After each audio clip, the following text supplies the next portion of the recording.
এই বিষয়টা তো আমরা সবাই জানি যে ওয়ারেন বাফেটকে মানি ম্যাগনেট বলা হয়। এটা এজন্য বলা হয় কেননা তিনি টাকাকে নিজের দিকে আকর্ষণ করতে জানেন। ওয়ারেন বাফেটের মতো আমরা সবাই মানি ম্যাগনেট হতে চাই, কিন্তু আমাদের মধ্যে অধিকাংশ মানুষ এই কাজটিতে ফেল হয়ে যায়। আজকে আমি আপনাদের সাথে ওয়ারেন বাফেটের 5টি এমন রুল বলতে যাচ্ছি যেগুলো ব্যবহার করে আপনি নিজেকে মানি ম্যাগনেট হিসেবে গড়ে তুলতে পারবেন এবং টাকা আপনার দিকে আকৃষ্ট হতে থাকবে। তো আসুন শুরু করি। Rule number 1, say no to toys. সমস্ত খেলনাকে না বলুন।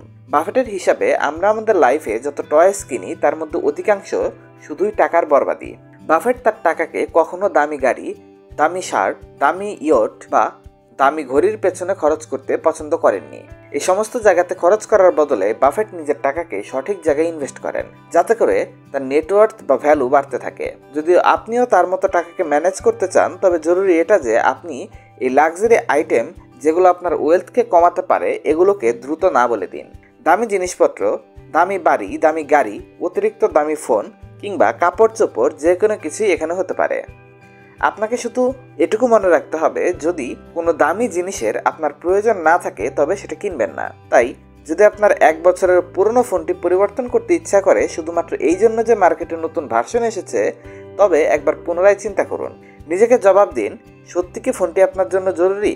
প্রশ্নটির উত্তর পাওয়ার পরই নিজের টাকা খরচ করুন। Rule number 2, ask for discount. Buffett বলেন যে কোনো জিনিসের মূল্য হয় সেটা যা আপনি দিচ্ছেন, আর এর বিনিময়ে আপনি যা পাচ্ছেন তা হলো ভ্যালু।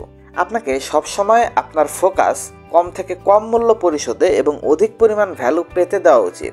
হয়তোবা আপনার কাছে শুনে আশ্চর্য হবে, কিন্তু ওয়ারেন বাফেট যখনই কিছু কিনেন তিনি ডিসকাউন্ট কুপনের ব্যবহার ভুল করেন না। তিনি বলেন, যখন আপনি $1 বাঁচাচ্ছেন তার মানে আপনি $1 কামাচ্ছেন। আর শুধু বাফেটই না, বরং আরও অনেকেই টাকাওয়ালা লোক আছে যারা এমনইভাবে টাকাকে ম্যানেজ করে। তাই যদি কোটিপতি আর ধনী লোকজন দাম দর করতে পারে, ডিসকাউন্ট কুপনের ব্যবহার করতে পারে, তবে এমনটা করার ক্ষেত্রে লজ্জা পাওয়া উচিত না। বাফেটের মতো টাকা বাঁচানোর জন্য জরুরি আপনি ভালো ডিলগুলো দেখবেন, প্রয়োজনের সময় পর্যন্ত অপেক্ষা করবেন এবং তারপরে কিছু কিনবেন। Rule number 3, take your financial decision wisely. পরবর্তী নিয়মটি হলো বুঝে শুনে সিদ্ধান্ত নেওয়া।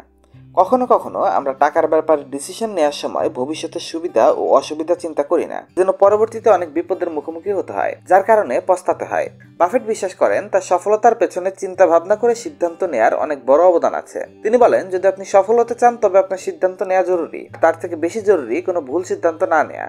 এজন্য আর্থিক ডিসিশন নেওয়ার জন্য কিছুটা স্লো হয়ে যান, থেমে চিন্তা করুন এবং তারপর সিদ্ধান্ত নিন। এটা অনেক ভালো নিয়ম। তাই যদি আপনিও মানি ম্যাগনেট হতে চান, তবে আপনিও ওয়ারেন বাফেটের মতো টাকাওয়ালা যদি হতে চান, তবে এটা জরুরি আপনিও কিছুটা থেমে সিদ্ধান্ত নেওয়ার অভ্যাস তৈরি করুন। যদি আপনি মনে করেন আপনি কোনো সিদ্ধান্তই ইমোশনের কারণে নিচ্ছেন, তবে এটা অনেক জরুরি আপনি এই মুহূর্তে কোনো অ্যাকশন নেবেন না, পরবর্তীতে চিন্তা ভাবনা করে সিদ্ধান্ত নেবেন, কারণ ইমোশনে মানুষ বেশিরভাগ সময় ভুল সিদ্ধান্ত নেয়। Rule number 4, save money and avoid ডেপ্ট। বাফেটের কাছে একজন জিজ্ঞেস করেছিল টাকার ব্যাপারে কোন ভুল আমরা সবাই করি। বাফেট এর খুব সুন্দর উত্তর দিয়েছিলেন। তিনি বলেন, মানুষ টাকা সঞ্চয় করার গুরুত্ব কম বয়সে বুঝে না, আর একে নিজের অভ্যাসও বানায় না, যেটা অনেক বড় ভুল। কিন্তু ওই লোকগুলো ধনী অবশ্যই হতে চায়। এর সাথে সাথে বাফেট আরও যুক্ত করেন, মানুষ বর্তমানে ঋণ নিয়ে তাদের লাইফস্টাইল মেনটেন করতে চায়, যেমন ক্রেডিট কার্ড দরকার ছাড়া আইফোন বা ইএমআই হলিডে। এই সমস্ত কিছু এমনিতেই অনেক বড় বড় খরচ। বাফেটের একটা সরাসরি নিয়ম হলো কখনো ঋণ নেবেন না। প্রথমে টাকা বাঁচান, তারপরে ইনভেস্ট করুন, ইনভেস্ট থেকে আসা রিটার্ন থেকে খরচ করুন। আপনাকেও এই নিয়মটাই ফলো করতে হবে। আপনাকে বুঝতে হবে প্রতিটা টাকা যা আপনি বাঁচান এগুলোকে সঠিক জায়গায় ইনভেস্ট করে এর থেকে অনেক বেশি টাকা কামাতে পারেন।